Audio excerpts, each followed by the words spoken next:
Hola, ¿qué tal? Bienvenidos de nueva cuenta a Eclécticos. En esta ocasión estamos de manteles largos con un invitado muy, muy especial, como todos los invitados que ya hemos tenido. Su señoría Alejandro Díaz Antonio, ¿cómo está? ¿Qué tal le pinta el día?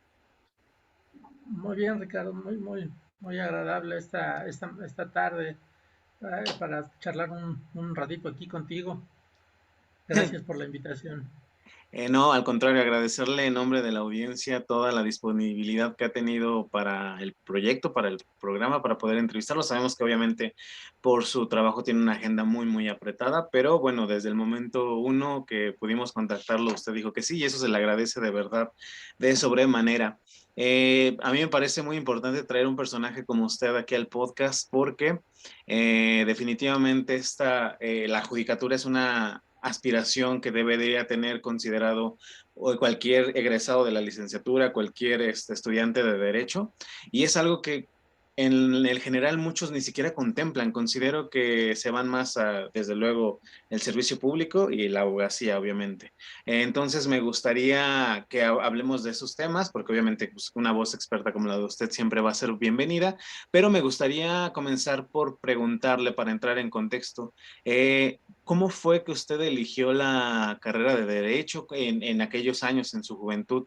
¿Qué fue lo que lo orilló a decidirse por esta carrera? Y si hubo otras, estuvo como decidiendo entre dos o tres licenciaturas, que nos cuente un poquito para entrar en contexto.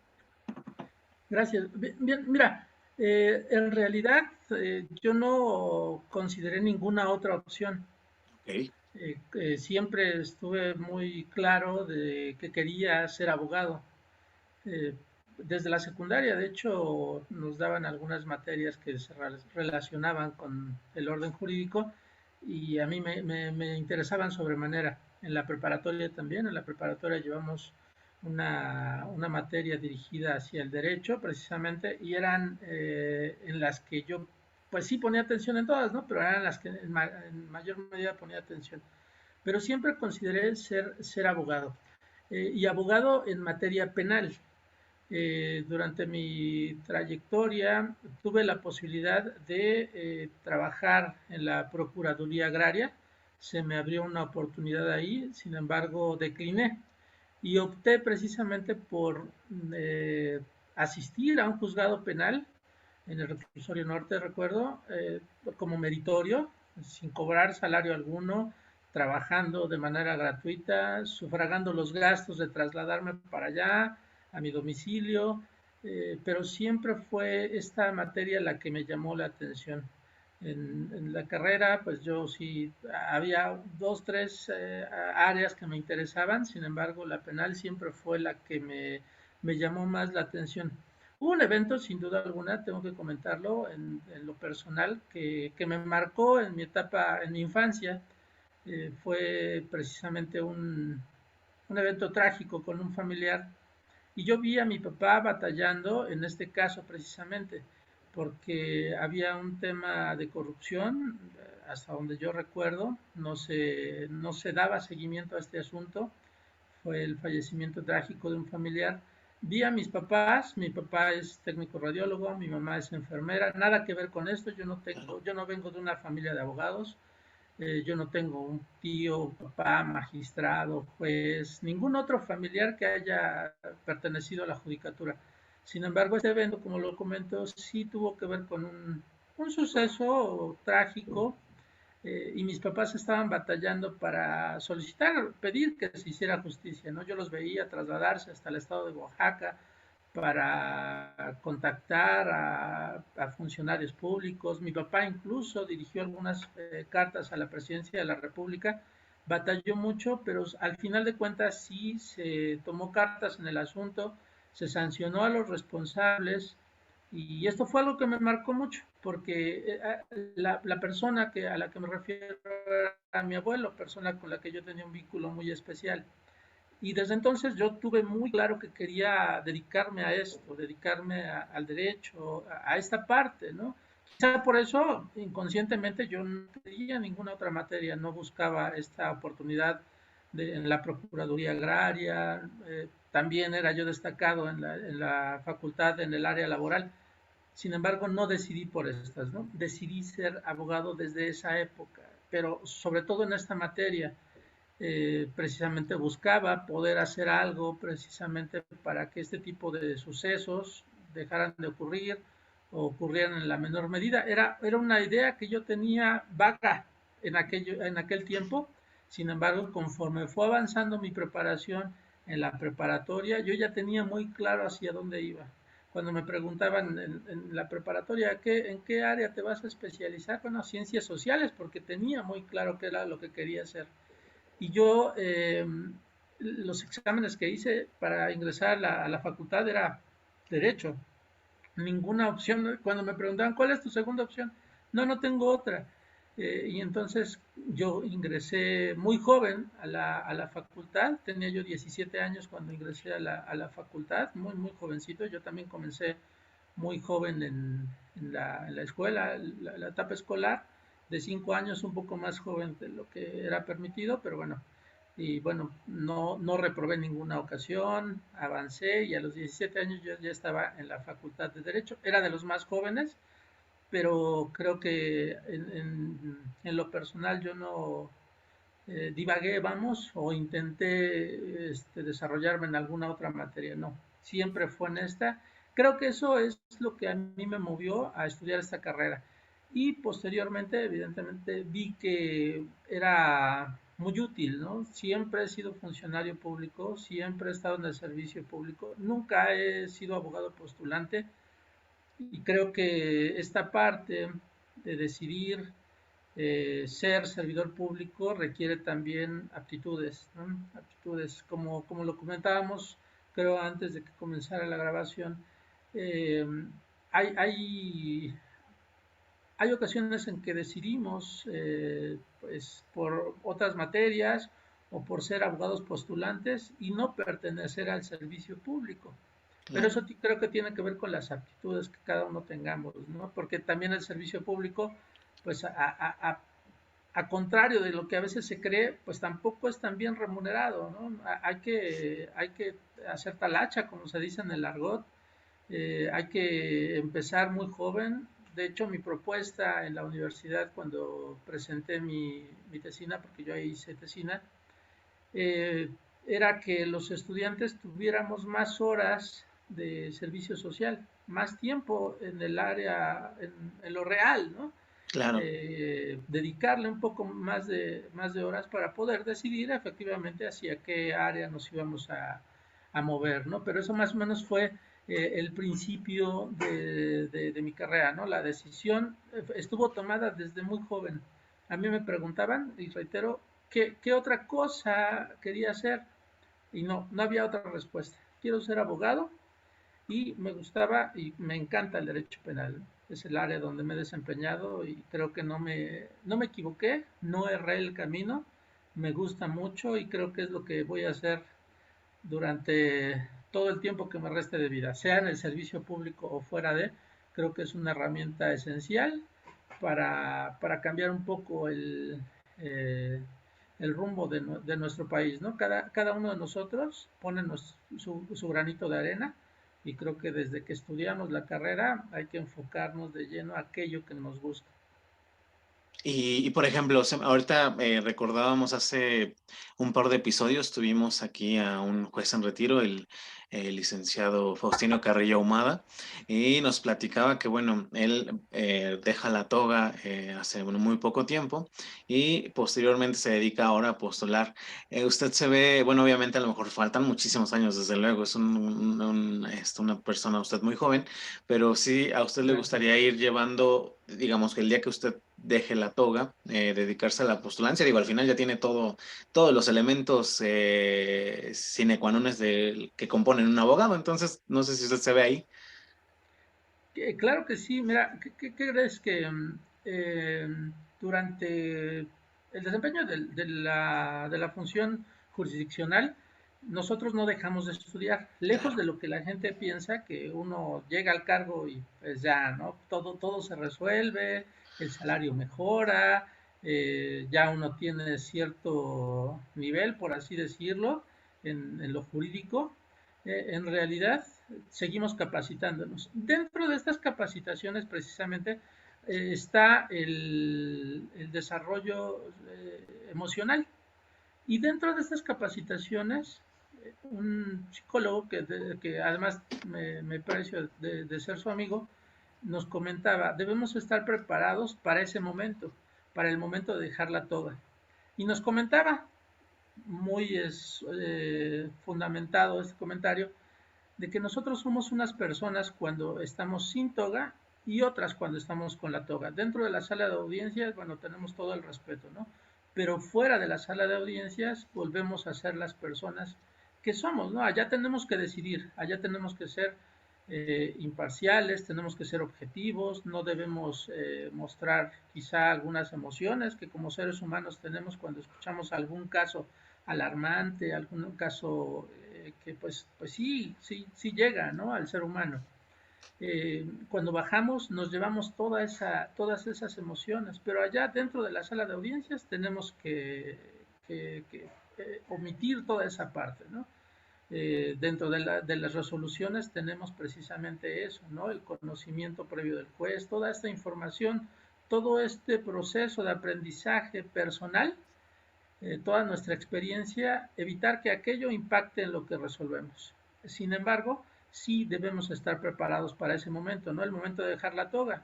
El cargo de juzgador, en principio de cuentas, es fiscalizado. Nosotros tenemos un nombramiento por 6 años y a los 6 años pasamos otro proceso para ratificarnos, ¿no? Para ver si podemos continuar o no con la función jurisdiccional. O puede darse el caso que de mutuo propio, pues deseamos, ¿no? Ya no continuar con la labor. En la actualidad el procedimiento de corte oral es desgastante, emocionalmente es desgastante. Hay días en que te llevas 5, 7, 8 audiencias y ya no se digan en día de turno, ¿no? Hasta más. Entonces, es humanamente imposible aguantar ese ritmo durante mucho tiempo. Entonces sí, el abogado debe estar preparado para esto, ¿no? Que llega a este cargo de juzgador debe estar preparado para en algún momento dejar de serlo o continuar siéndolo, pero requiere mucho esfuerzo en realidad, ¿no? Yo he comentado con algunos compañeros en un turno, pues te deshidratas, el cerebro se deshidrata, parece que estás sentado en tu silla con tu toga y no pasa nada, ¿no? No, en realidad el cansancio mental es mucho más agudo que el cansancio físico. Llegas a tu casa como si te hubieran apaleado, ¿no? Después de una jornada de esta manera. Entonces, sí es un tema, ¿no? Por cuestión de salud, no sé más adelante cómo estemos, por cuestión personal, pero también por la cuestión familiar. La función jurisdiccional es sumamente demandante.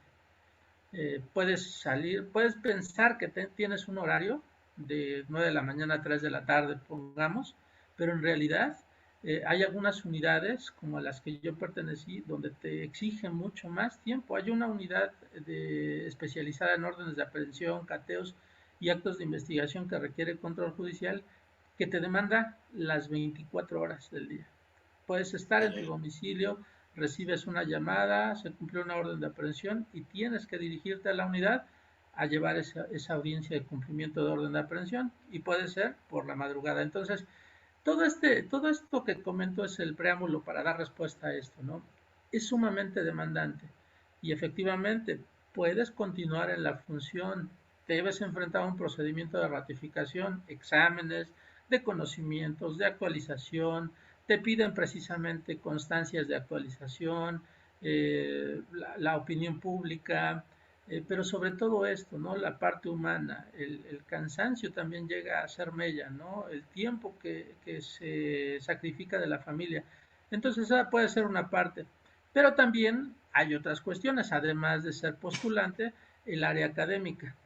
Actualmente yo me estoy moviendo un poco más en el ámbito académico también, y requiere también un esfuerzo importante, ¿no? Para que tú te subas a una plataforma o a un aula a dar una charla, requiere una preparación previa.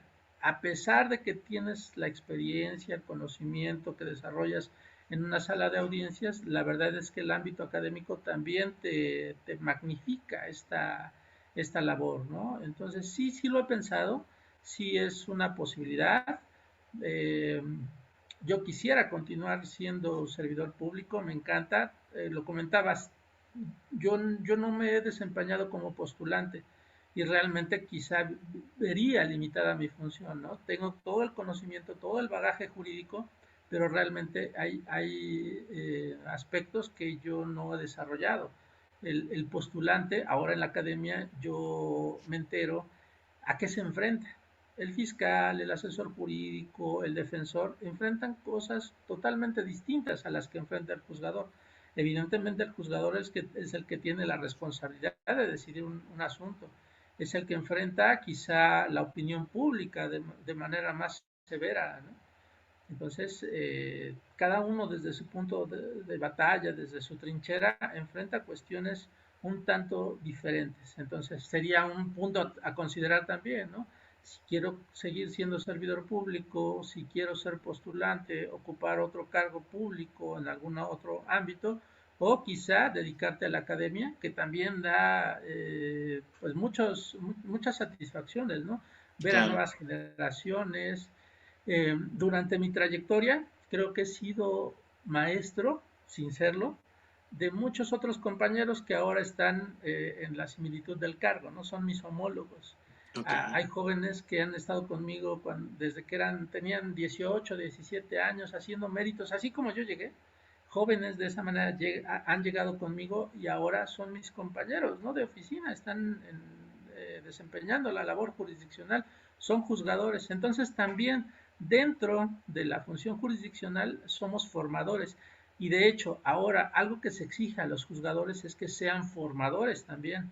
El perfil que se exige del juzgador ahora, uno de los puntos es estos, que puedan formar a las generaciones, a las nuevas generaciones, ¿no? Y esta área también forma parte de un interés que tengo si yo llegara a decidir o que ya no pudieras continuar siendo servidor público, la academia es un punto importante, ¿no? Precisamente para compartir toda esa experiencia que permitiría a las futuras generaciones, pues que no se llevaran, como a mí me tocó, varios años, ¿no? En aprender, en conocer, sino que se les simplificara el conocimiento. Incluso lo hacemos para que ahora cuando entran a audiencias, pues lleven un poquito de lo que deben hacer, ¿no? Los errores que ya se han cometido para que no los cometan. Ese es el motivo de algunas charlas que damos, algunos conversatorios, algunos diplomados, algunos seminarios que nos invitan a impartir. Lleva de trasfondo esto, ¿no?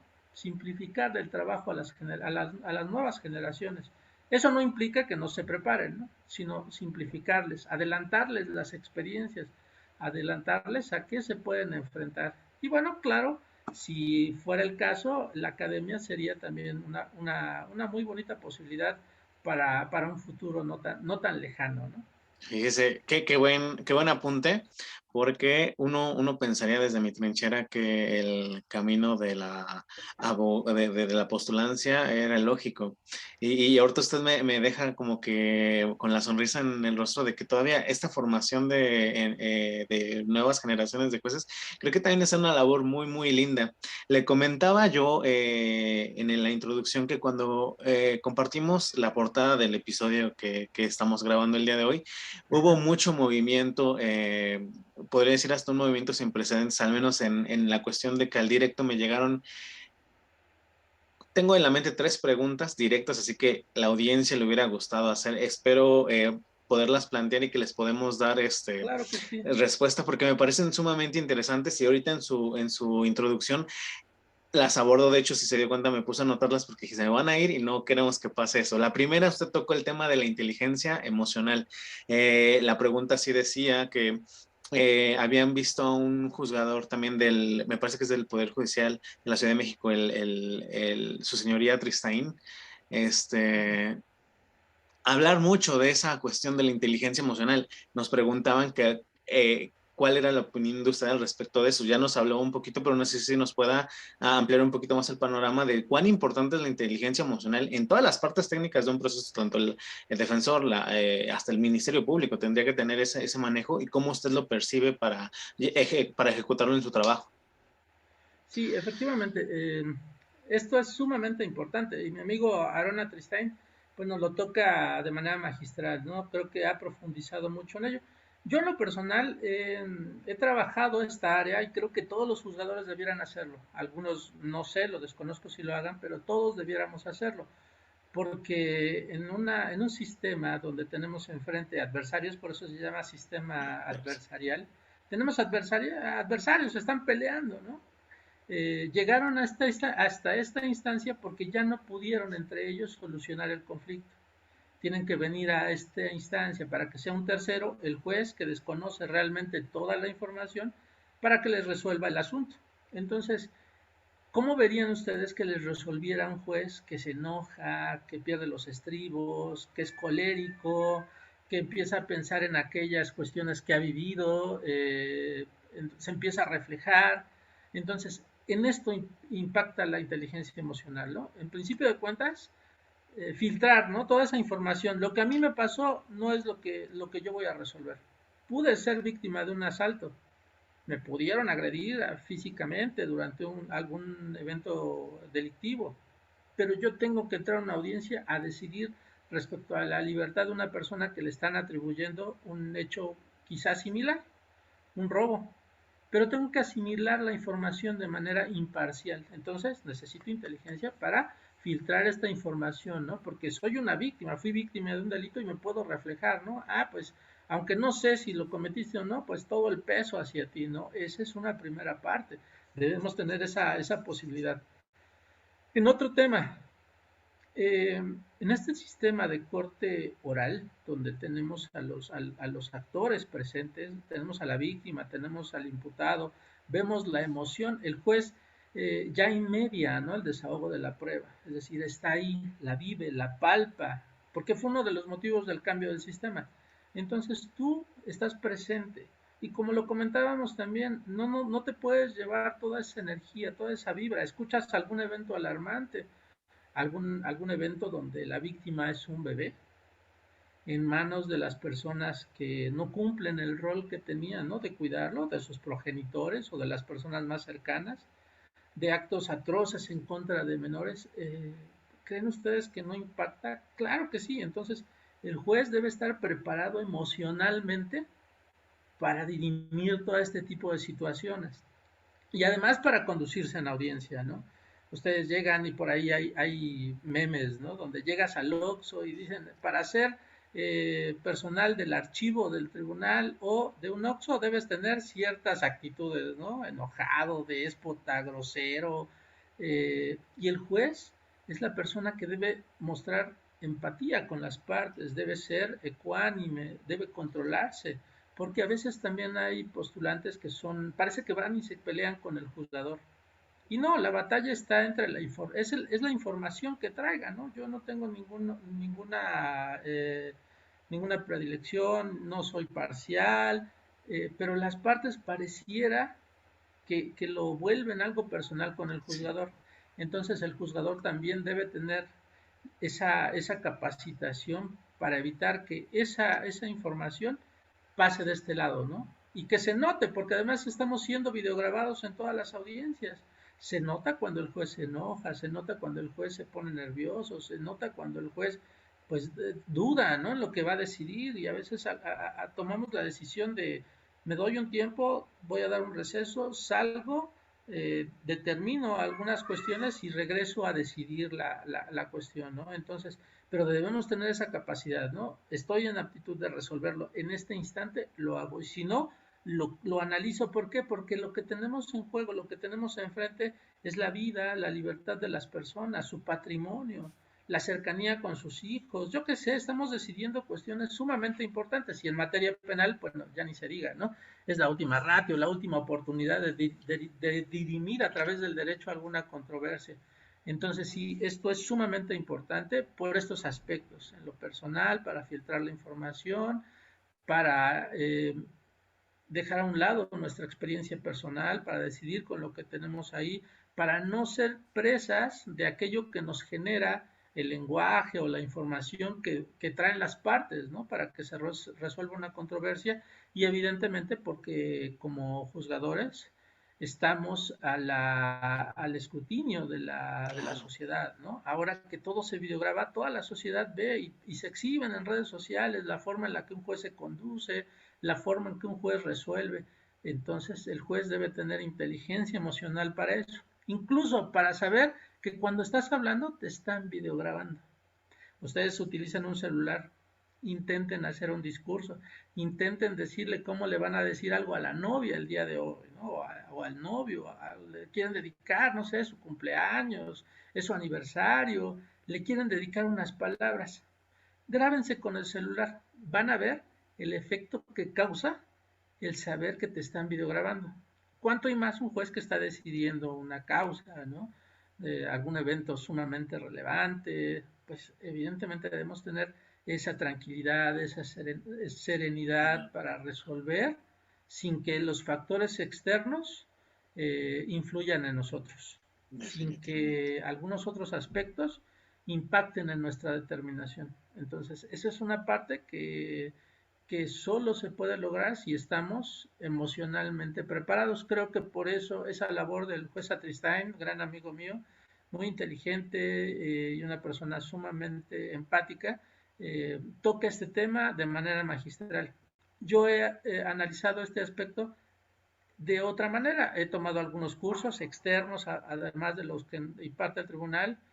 Uno de ellos tiene que ver con la semiología, es decir, el significado de lo que ocurre a nuestro alrededor, de lo que significa para mí, porque a veces las cuestiones que nos hacen estallar, nos hacen salirnos de control, es algo que tenemos de manera personal. La burla, por ejemplo, ¿no? Si yo fui un niño que fui víctima de bullying, quizá el hecho de que un abogado se ría o se mofe dentro de la audiencia, ¡pum!, me va a hacer estallar y pierdo la ecuanimidad, ¿no? Entonces debemos estar preparados para eso. Por eso todos los jueces creo que debiéramos tener esa preparación de lo que nos proporciona el tribunal y también de manera externa, para conocernos, para saber cómo controlarnos. Ese sería mi comentario en relación a esto.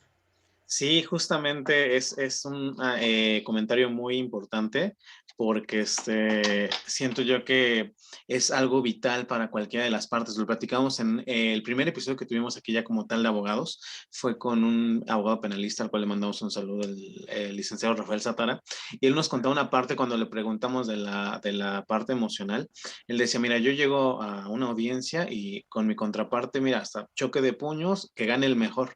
Y yo lo conecté con una experiencia que tuve como a un estudiante donde vio la familia de la víctima eso, o sea, como choque de puños y se pusieron blancos porque pensaron, lo primero que les llegó a la mente fue como Sí, que claro. ya están vendidos, o sea, yo lo vi, los tuve al lado, de verdad que a la mamá del imputado, era la mamá del imputado, casi casi se le sale la lágrima, entonces para mí fue muy curioso hilar, ahora sí catar los cabos y ver como obviamente, por ejemplo, cuando el abogado hace eso, no va con esa intención, desde luego, pero para la familia es muy, muy, muy horrible esa sensación. Como para, ya con usted lo confirmamos, como para cada parte es diferente la sensación, pero al final van hacia un mismo fin, ¿no? No sé si comparte. Exactamente. De hecho, hay una finalidad en el procedimiento que es esclarecer el hecho. Y nos quedamos con la idea de que lo que resuelva el juez es lo que importa en mayor medida, ¿no? Y no, lo que importa es todo el trabajo que hagan las partes, Ministerio Público, fiscal, asesor jurídico, defensor. Esa labor impacta. ¿Por qué? Porque ahora el juez entra sin saber absolutamente nada y depende de la información que nos traigan. Pero si esa información se pierde porque están casados en una lucha entre el fiscal y el defensor, pues bueno, realmente no va a fluir esa información. Deben tener la serenidad para transmitir, para comunicarle al juez lo que quieran comunicarle para que se resuelva conforme a lo que se plantea, ¿no? Probablemente Definitivamente. no me dé la razón el juez, pero yo tuve la habilidad de comunicar lo que yo quería que escuchara. Las audiencias son procesos de comunicación. Si vemos esto, las barreras de comunicación empiezan desde esto, desde lo emocional. Si yo estoy enojado, y eso ocurre en cualquier tipo de relación, en una plática con mi pareja, con mis hijos, con mi amigo, si estoy enojado, la comunicación no es la misma. Claro. Si yo me mantengo sereno, concreto, dicen por ahí, no alces la voz, mejora tu argumento, ¿no? Y esto tiene que ver con esto, con la inteligencia emocional, el saber comunicar. Si yo no puedo comunicar, si me pongo nervioso, de verdad no me voy a poder comunicar, no le voy a poder decir al juez qué es lo que pasa, qué es lo que yo le quiero informar, ¿no? Cuando estoy tranquilo, tengo la posibilidad de hacerlo. Y aunque el juez me acote, no simplifique, porque los jueces también pedimos que sea algo somero, ¿no? A lo breve, a lo conciso, porque hay poco tiempo, hay mucho trabajo, entonces debemos de tener esa habilidad, ¿no? ¿Y qué nos lo da esto? La inteligencia emocional, la serenidad que mostremos al momento de realizar la actividad que desempeñemos como fiscal, como asesor jurídico, como defensor, porque solo así se va a conseguir mejores resultados dentro de una sala de audiencias. Definitivamente, gran apunte. La siguiente pregunta que incluso a mí me parece muy interesante porque incluso esta persona que la hace requirió mandarme no lo escribió, me mandó un audio para plantearla. Nos decía algo así como que tienes muy poca experiencia como abogado, de hecho es un recién egresado, le comentaba que es el público cautivo, Sí, tiene poca o muy poca experiencia como abogado. Obviamente el sueño de él siempre ha sido ser postulante desde toda la vida. Sin embargo, se le presentó una oportunidad mediante un vecino de su familia. Es la oportunidad de ser meritorio en la judicatura. Yo se lo comentaba detrás de cámara, él ni siquiera lo tenía en mente, o sea, era algo que nunca ni siquiera consideró porque incluso en su audio decía que incluso ni para hacer el servicio social ahí porque se presume que es complejo, que es muy difícil entrar a hacer el servicio social ahí. Entonces no lo contempla, pero ahora que la tiene la oportunidad, pues sí lo dejó pensando porque obviamente no tiene nada concreto como abogado, al final es solo un sueño aún y en el meritorio pues puede cambiar un rumbo totalmente. Entonces la pregunta era como un consejo, ¿usted qué le aconsejaría si tomar esa oportunidad? Obviamente es traerlo a terreno personal y cada quien va a decidir lo que a su criterio considere, pero usted qué consejo le podría dar a esta persona y me imagino que debe haber más de uno así que están como en esa situación. sí. Bueno, lo voy a traer a lo personal Claro, y al final para tratar de comentarlo, ¿no? Charlábamos antes de que comenzáramos la grabación. Yo antes de ingresar, bueno, de formar parte del Poder Judicial, fui meritorio. Esto es, quien va a realizar sus méritos, precisamente por eso recibe ese nombre, de manera gratuita, sufraga sus gastos para ir al tribunal. Sin embargo, creo que pertenecer a la judicatura o tener la oportunidad de estar dentro de la judicatura, a mí que me permitió, creo que estar en la mejor escuela que podemos tener para aprender, porque ahí ves precisamente lo que es la labor de la fiscalía, y voy a hablar en materia penal, ¿no? La labor de la fiscalía, antes no había asesores jurídicos, pero el Ministerio Público desempeñaba en parte esta situación, ¿no? Ves la labor de la defensa, ves todo el panorama y además también ves cómo se resuelve, qué criterios se toman para resolver. Creces precisamente en este aspecto, pero también creces porque estás cerca de los criterios jurídicos del jefe, ¿no? Del titular del juzgado. Antes era de quien más aprendías, ¿no? Pero también del compañero, del secretario de acuerdos, del actuario, del proyectista, aprendes de todos ellos, aprendes cuál es la labor. Entonces tú, si en algún momento dado no te quedas o no perteneces al Poder Judicial, pero tienes la necesidad de ir y pararte a una unidad de gestión ahora, a una sala de juicios orales, te aseguro que vas a saber qué hacer, porque ya lo aprendiste. El tiempo que pasa uno haciendo méritos o haciendo su servicio social, de verdad que no hay precio, ¿no? Para pagarla. Yo en esa época, yo estuve un año trabajando de manera gratuita. Yo aprendí bastante, bastante. Yo comencé ya con la plaza y tenía yo la plaza más baja, era de como auxiliar técnico, algo así. Ok. Algo que se asemejaba al personal de intendencia. En salario era exactamente lo mismo, pero hacía otras labores. Pero la primera labor que me gustó realizar fue hacer algunos proyectos de órdenes de aprehensión, sentencias, y yo aprendí desde ese aspecto, ¿no? A redactar resoluciones, a responder peticiones de las partes. Eso me fue formando. Yo comencé haciendo proyectos, tuve la fortuna de que hice un proyecto, agradó, y lejos de ponerme a hacer otras actividades, de ir por la torta, el refresco, que no tiene nada de malo, eh, me dediqué a hacer proyectos, a resolver las cuestiones de fondo. No había terminado aún la carrera, iba yo a la mitad de la carrera cuando empecé a hacer esta actividad. Entonces también la carrera, en lugar de llevar 4 materias en un trimestre, porque era trimestral, yo soy egresado de la Universidad Autónoma Metropolitana, llevaba 2 materias, 2 por la mañana, de 7 de la mañana a 9 de la mañana.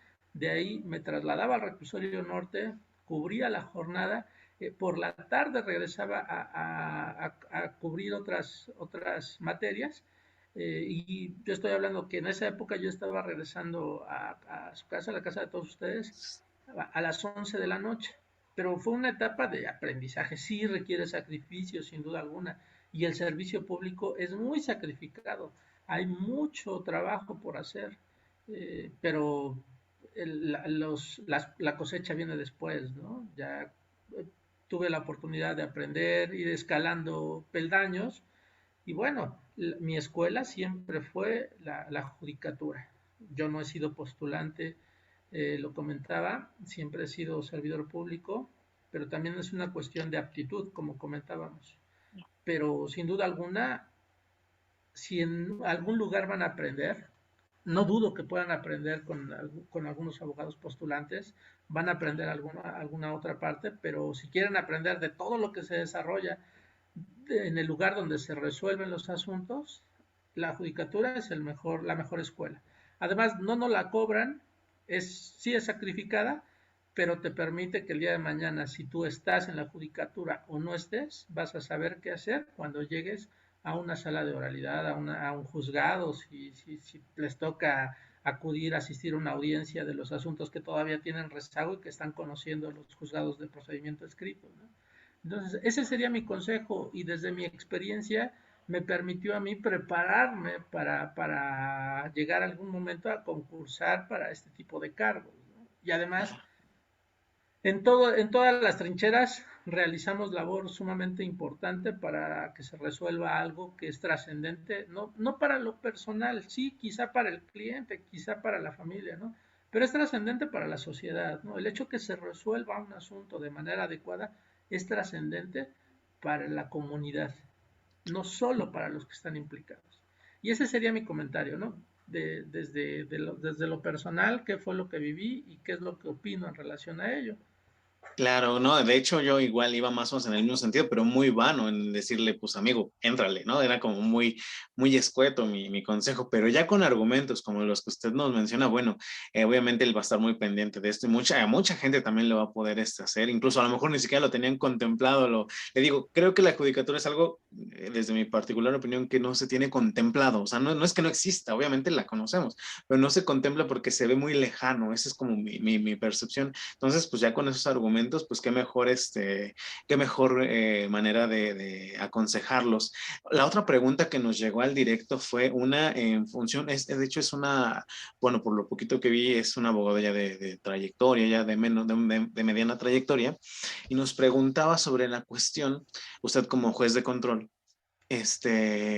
la cuestión de, a veces la cuestión de las pruebas es como que el juez de control tiene esta generalidad de dejar para el siguiente juzgador esa cuestión, o sea, como que yo admito todas y ya el juzgador que viene es el que va a dirimir sobre esto.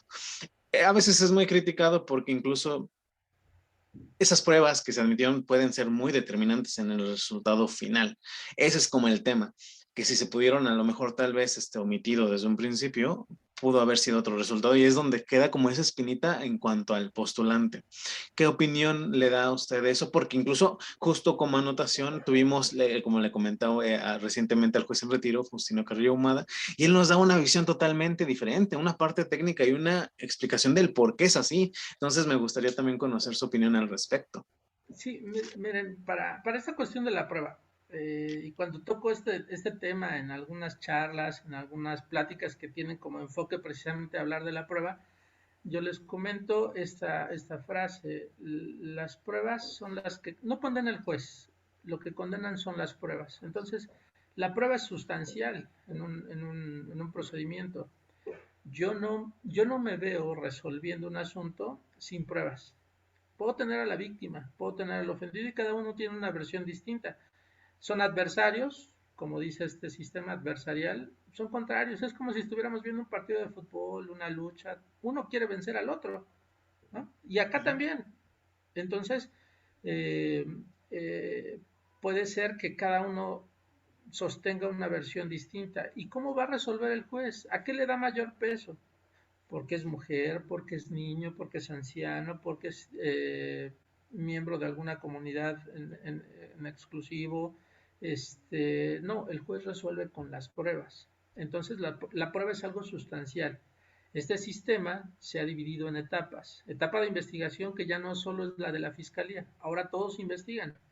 La etapa intermedia, precisamente que tiene que ver con este filtro que realiza un juez de control, para que llegue al tribunal de enjuiciamiento solo lo que debe llegar. No voy a discutir todo, voy a discutir lo esencial, lo que realmente sea debatible. Y el juez del tribunal de enjuiciamiento se encarga de desahogar la prueba, inmediarla, verla, vivirla y decidir qué valor le va a dar, ¿no? Porque ahora tenemos un sistema de libre valoración, y esa libertad no es absoluta. También hay ciertas reglas que nos permiten valorar la prueba, ¿no? Pero esta parte de pasar o no dejar pasar una prueba es la que ocupa propiamente la etapa intermedia, porque está a la mitad del camino, ¿no? De lo que investigué a lo que voy a desahogar en juicio. En esta etapa, ¿cómo se debe resolver? Bueno, en principio de cuentas debo considerar, hay libertad probatoria. Además, sin pruebas el juez no puede resolver. Entonces la regla, y eso lo comenta también una jueza amiga mía, dice, la regla es toda prueba debe ser admitida. Excepcionalmente, y escuchen eso, excepcionalmente no se debe permitir que pase una prueba a la etapa de juicio. Y es esto, ¿no? Ver esa limitación para que no pase una prueba como algo excepcional. Y esas excepciones son que la prueba no sea lícita, que no sea pertinente, que no sea útil, que no sea conducente. Esos son los límites de la prueba. Y de esa forma debiéramos los jueces ver este análisis en la etapa intermedia. No voy a dejar pasar solo aquello que de plano vea que está sucio, ¿no? La prueba ilícita es algo sucio, no debe pasar. No voy a dejar pasar a la etapa de juicio aquello que no me sirva para nada. No voy a llevar información basura, ¿no? Por decirlo de esta manera, paja. No voy a llevar algo que sea inútil. Entonces, estos son mis únicos filtros. ¿Por qué? Porque sé que para resolver una controversia lo que el juez necesita son pruebas, son evidencias. Mientras más evidencias tenga un juez, mayor posibilidad tendrá de decidir de manera certera una controversia.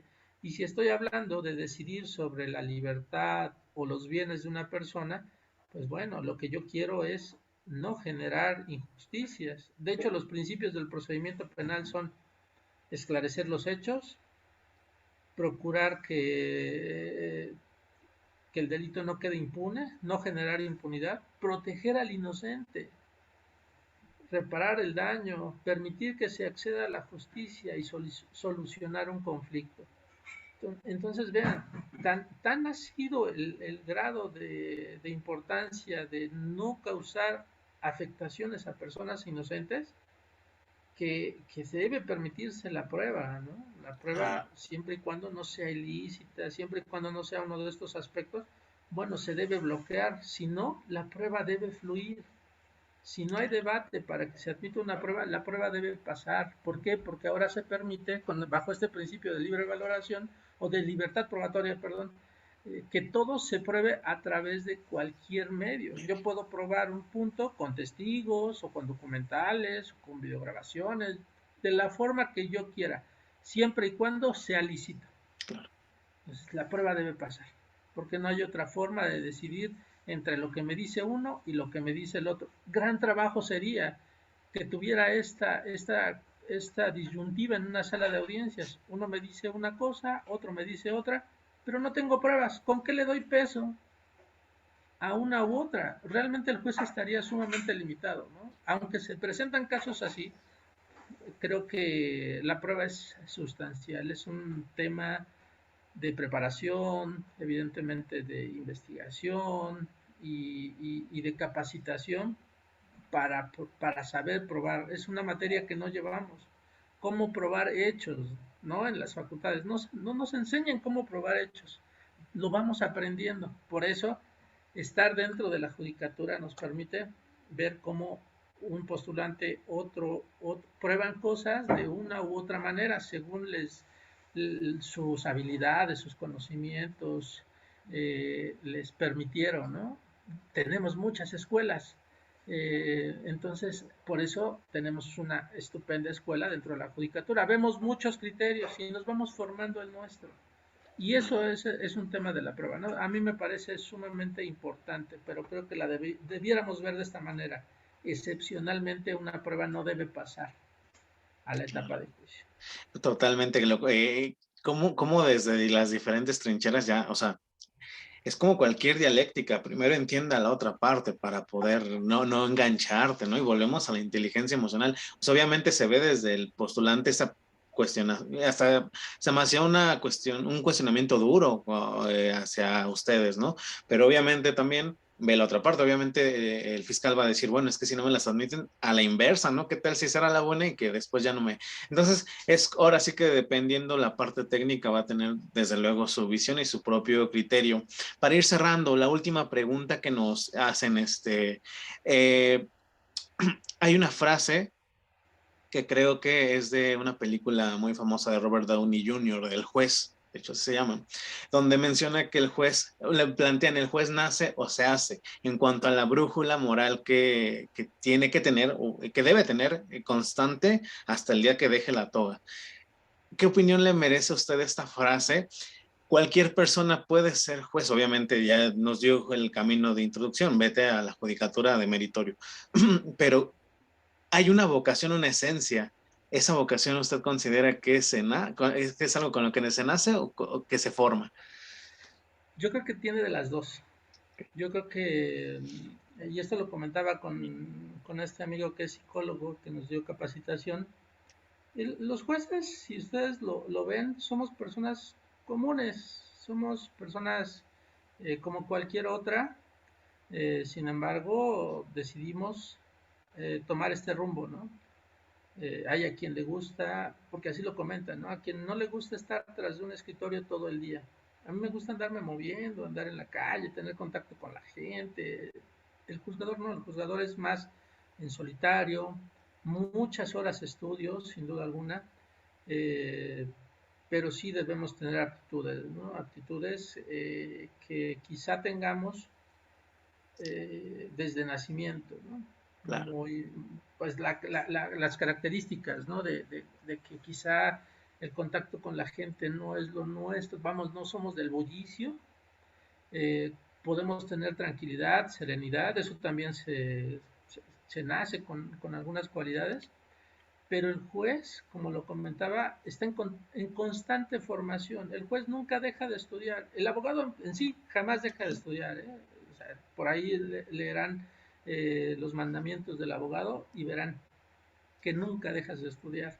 El juez, menos. El juez es a la persona que más se le exige, el que más debe estar capacitado, porque también es al que más se le juzga en algunos casos. No digo de manera mediática, porque ese tipo de juzgamiento creo que no es el adecuado, pero sí en tus resoluciones por tu superior se te exige un conocimiento bárbaro, un conocimiento estricto de los temas, de las figuras, de las actualizaciones, de las reformas, ahora de la Convención Americana, derecho internacional, todo el bagaje jurídico que se exige que tengas. Entonces, sí puedes tener muchas aptitudes, puedes tener algunas habilidades de manera personal, pero el juez se forma a base de qué? A base de trabajo, a base de sacrificio, a base de preparación, y no solo se forma, continúa, es una forma de vida.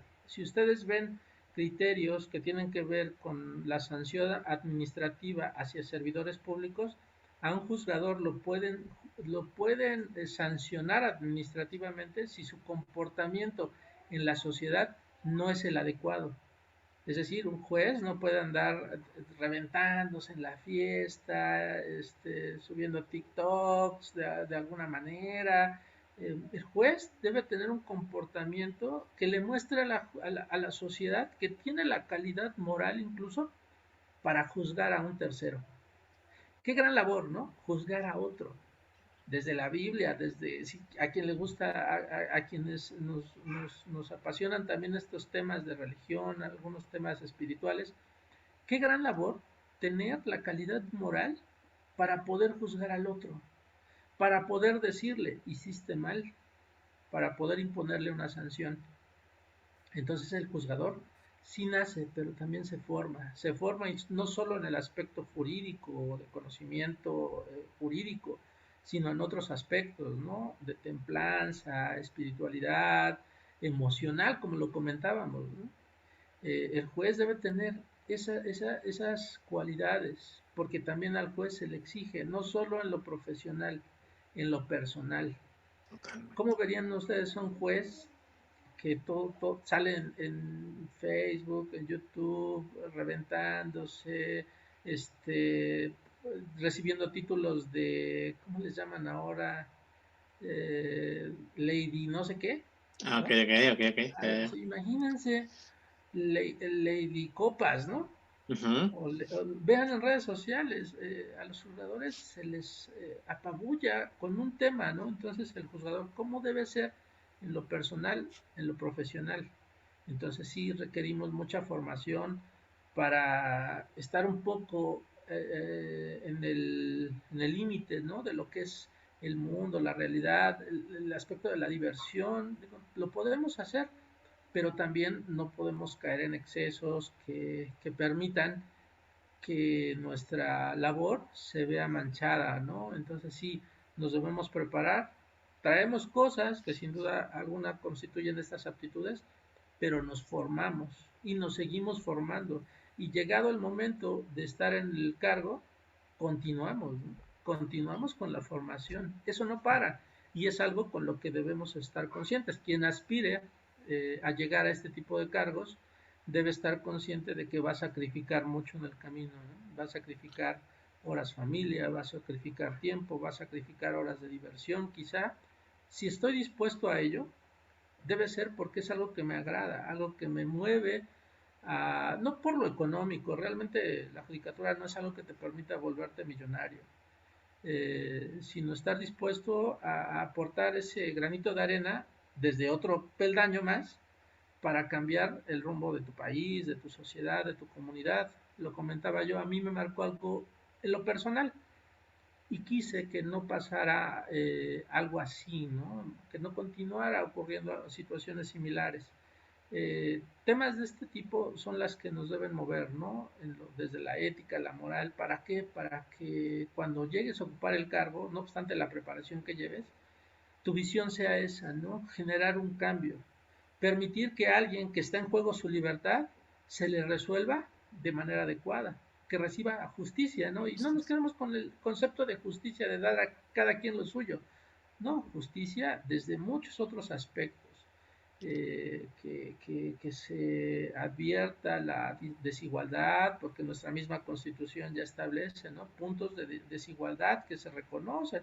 Eres menor, eres mujer, eres persona de la tercera edad, eres una persona que forma parte de una comunidad específica, eres discapacitado o con diversidad funcional, que es lo que manejan los claro. protocolos de la Corte. Entonces, vean, si la misma Constitución reconoce esa diferencia, debes tú también prepararte en todos estos aspectos y estar consciente de ello, ¿no? Esta quizás sería mi respuesta en cuanto a esta interrogante. Claro, totalmente, no, de verdad que muy, muy, muy acertada, muy completa. Eh, para ir culminando con esta charla, ¿algún consejo en el sentido de algún libro, a veces puede ser hasta alguna película que a nuestra audiencia usted le puede decir, mira, aviéntate este libro, por ejemplo, no necesariamente jurídico, obviamente a lo mejor un jurídico, pues también, recientemente aquí hemos mencionado mucho los manuales del justiciable, que son como con palitos y bolitas. Entonces, ¿algún libro que usted nos pueda aconsejar para que la audiencia se pueda empapar un poquito más o alguna película, alguna serie, no sé, lo que usted considere? Mira, a mí hay un libro que me gusta mucho. De hecho, para yo presentar mi examen oral, para ocupar el cargo, digo, ya había pasado el examen de conocimientos, una serie de exámenes que nos hacen en la Ciudad de México, y decidí leer este libro porque me parece sustancial para este sistema. Se llama Principio de Presunción de Inocencia y es del magistrado recientemente fallecido Miguel Ángel Aguilar López.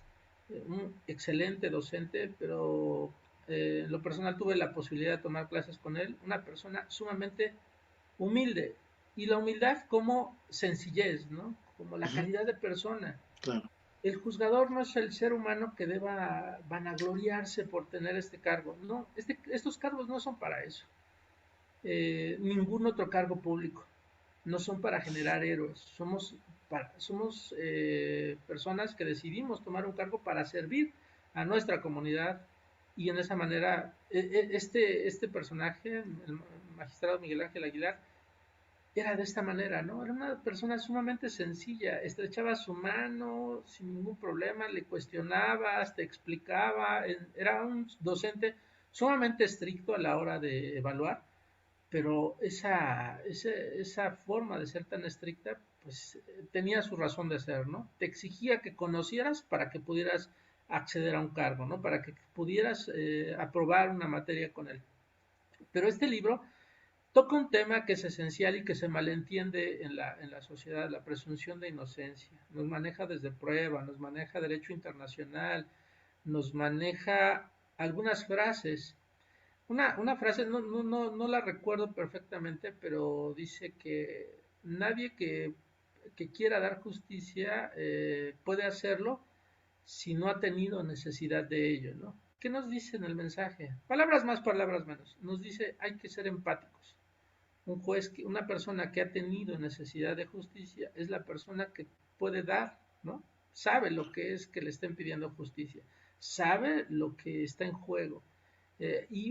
Una y otras frases que aparecen en esta obra, ¿no? Es muy pequeña, parece que es de bolsillo, pero es trascendente, porque el principio de presunción de inocencia es de fuente internacional y nacional y es pilar en el sistema de justicia penal. Entonces, ese consideraría yo que es un libro de lectura obligatoria.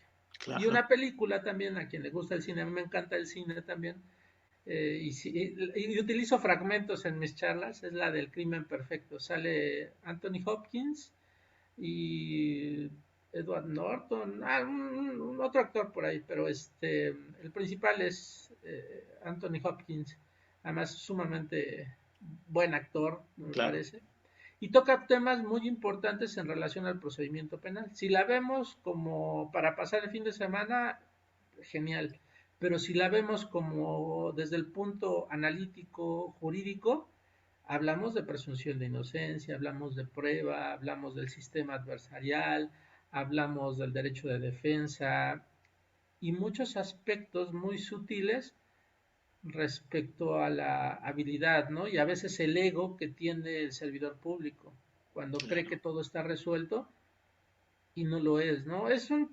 trama padrísima, ¿no? A mí me encanta y cada que puedo me reviento esa película y siempre la recomiendo porque además hay muy buenos actores, ¿no? Muy, Sí. muy, muy buenos actores.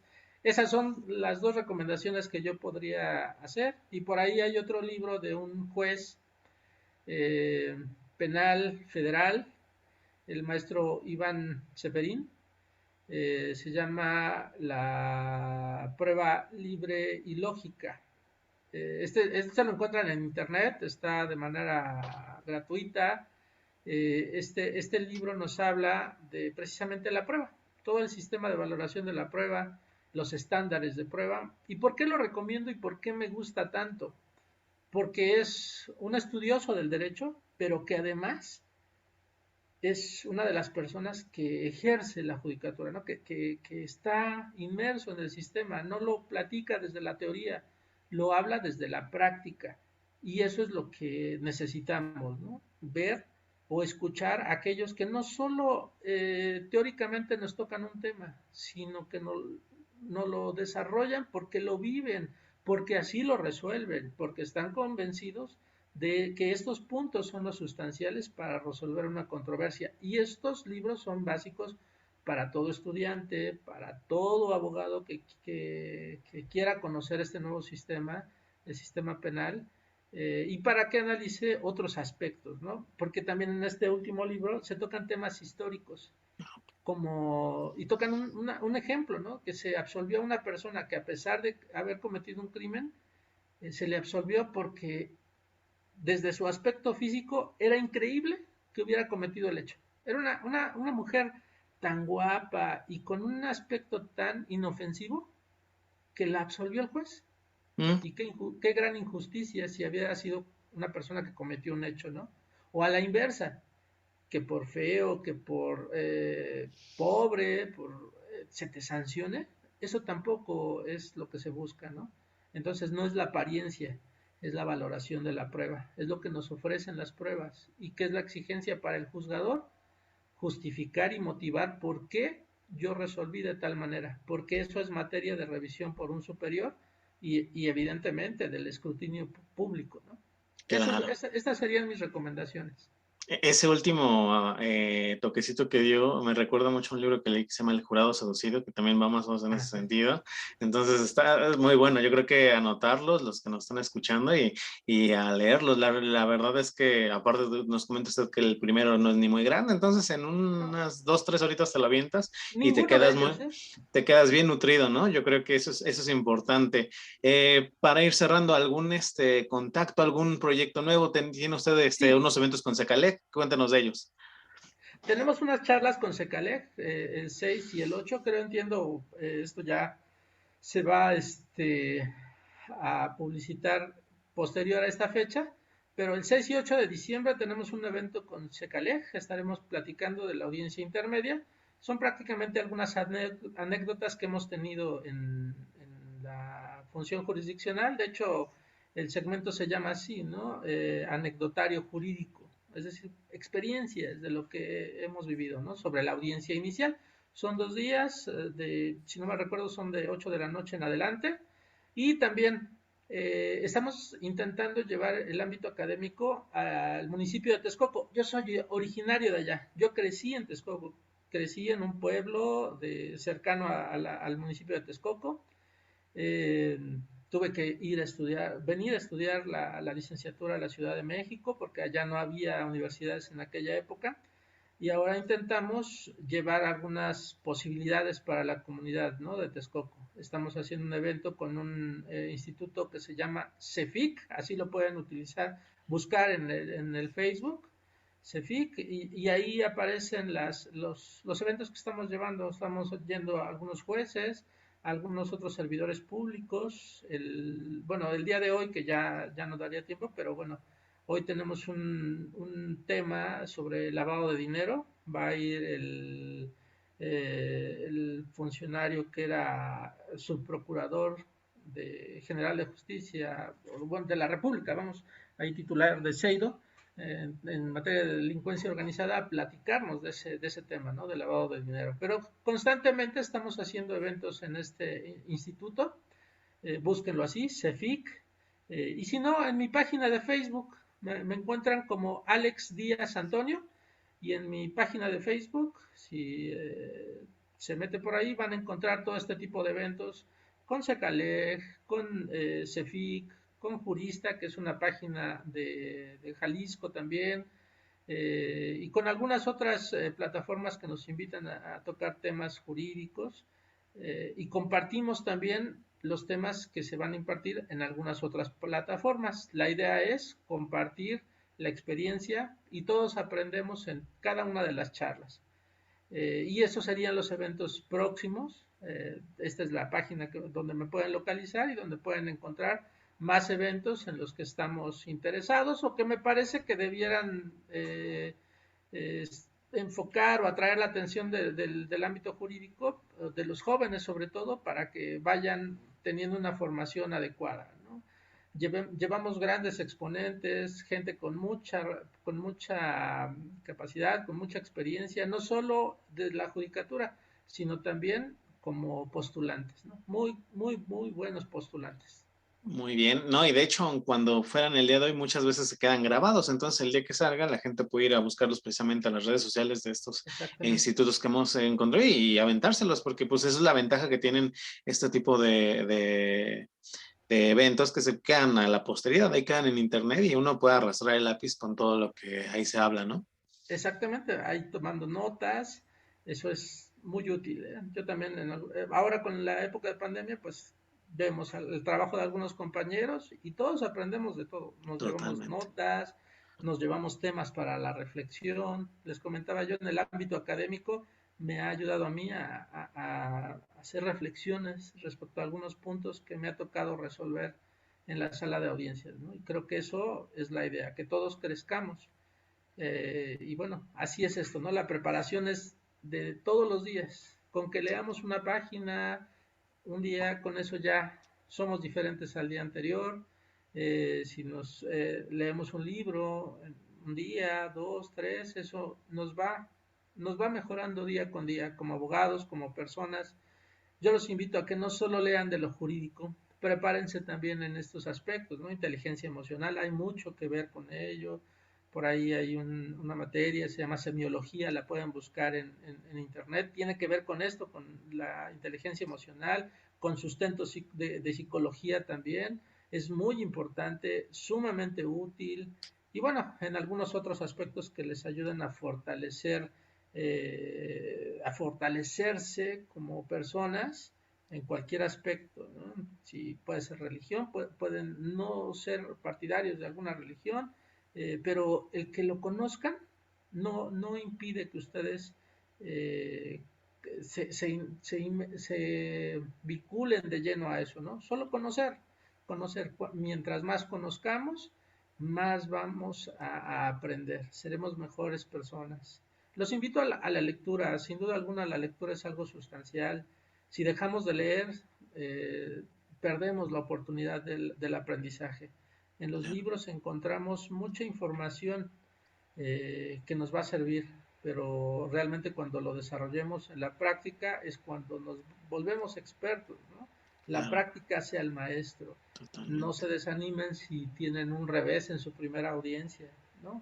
La cuestión es seguir, y esto, ¿no? La experiencia los va a ir puliendo en todo lo que hagan, en todos los aspectos, ¿no? Los va a ir puliendo y eso les va a permitir llegar a las metas que ustedes se pongan. La mía fue llegar a ser juez y lo conseguí, a pesar de que yo no tenía ningún impulso, ningún antecedente, no tenía, lo comentaba, no tenía un papá, un tío, un abuelo magistrado o alguien que me minara el camino, ¿no? La verdad ha sido un camino de mucho picar piedra, pero tiene sus Ves, ventajas haberlo hecho de esta manera, ¿no? Cada logro obtenido tiene un mejor sabor. claro. Y si esa es su meta, no la suelten, vayan por ella. Seguro que es porque ustedes están destinados para eso, para hacer algún cambio. Y qué bonito, ¿no? Dejar historia en el ámbito que se desarrolle, ¿no? Siempre hay que dejar una huella, siempre hay que dejar un legado. Totalmente. Y esto que yo hago, espero que sea un legado para mis hijas, para mi hijo y para toda la comunidad, ¿no? En el momento que yo deje de ser juzgador, también creo que mi labor es seguir sirviendo, quizá en el ámbito académico, quizá como postulante, pero siempre será eso, ¿no? Servir. Decía por ahí una frase, el que no vive para servir, no sirve para vivir. Y eso es realmente cierto. Cierto.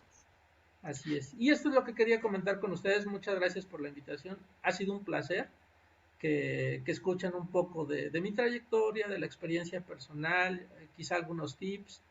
Y quedo a la orden de cualquier otra solicitud para hacer comentarios quizá un poquito más enfocados a lo jurídico, pero siempre es bueno quién está detrás, ¿no?